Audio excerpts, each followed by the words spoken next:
Hindi ito, ganito ako maglaro. Dito ako naglalaro.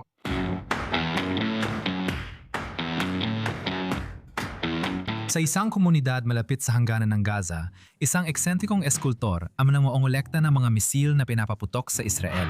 Sige, tulad nito. Ito ay bagong bersyon ng Qassam rocket. Halos kasing laki ito ng Jihad rocket. Ito ay isa sa pinakamalalaking rocket na mayroon sila mula sa Hamas. Ginagamit niya ang mga ito sa iba't ibang paraan.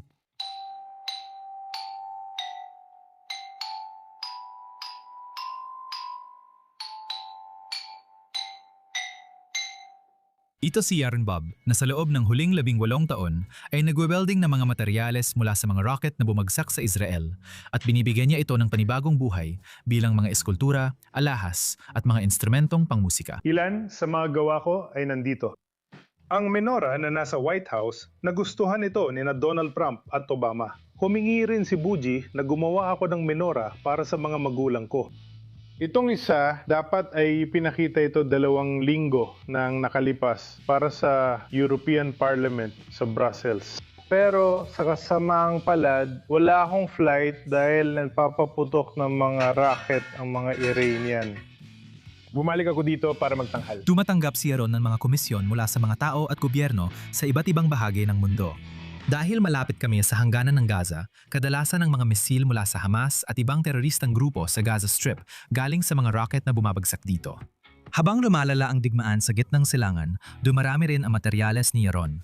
Ito ang balistikong misil ng Iran. At mula rito, ginagawa ko ang B-2 Mizuso na ibinigay ni Bibi kay Trump. Tinawagan ako ng hukbo minsan at hiniling nilang gumawa ako ng espesyal na bagay para sa pinuno ng Strategic General ng Estados Unidos. Naisip ko, sige, strategic. Ano kaya magagawa ko rito? Kaya ang ginawa ko, kinuha ko ang bahagi nito, inilagay ko sa laser cutting at gumawa ako ng test set. Nagsimula ang kwento ni Yaron noong lumipat siya sa Yated, maliit na komunidad na 3 milya mula sa hangganan ng Gaza noong 2000. Naghahanap ako ng lugar kung saan pwedeng magpalaki ng mga bata na may malalawak na bukirin, tahimik. Meron talagang kakaibang nilikang Diyos. Matapos ang 1 taon, unang pinaputok ang mga rocket mula Gaza papuntang Timog, Israel. Simula noon, libu-libong rocket na ang pinaputok sa timog at gitna ng bansa.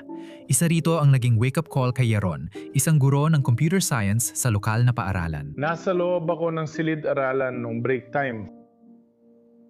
Nasa labas ang mga bata nang biglang tumunog ang alarma. Alam kong wala na akong oras pumunta sa silungan, kaya tumakbo ako sa pader, umiga, tinakpan ng ulo ko ng kamay at nagdasal. Tumama ang rocket mga 10 metro mula sa akin. Narinig ko ang tunog at sumunod ang pagsabog. Kaya sobrang traumatized sila. Pagkatapos nito, si Yaron ay nagkaroon ng mga yugto ng PTSD. Hindi ako makaupo. Hindi ako makainom. Balisa ako. Pakiramdam ko, sasabog ang puso ko at nanginginig ang kamay ko. At naisip ko sa sarili ko, hindi ito normal. Kaya iniisip ko kung anong dapat gawin. Kaya sige, kailangan ko maging abala para wala akong oras mag-isip tungkol sa nangyari sa akin. Pagdating ko dito, nakita ko talaga yung isa sa mga rocket sa mesa. Tiningnan ko yung rocket, parang tinitingnan din niya ako. Parang kinukutya niya ako habang tumatawa.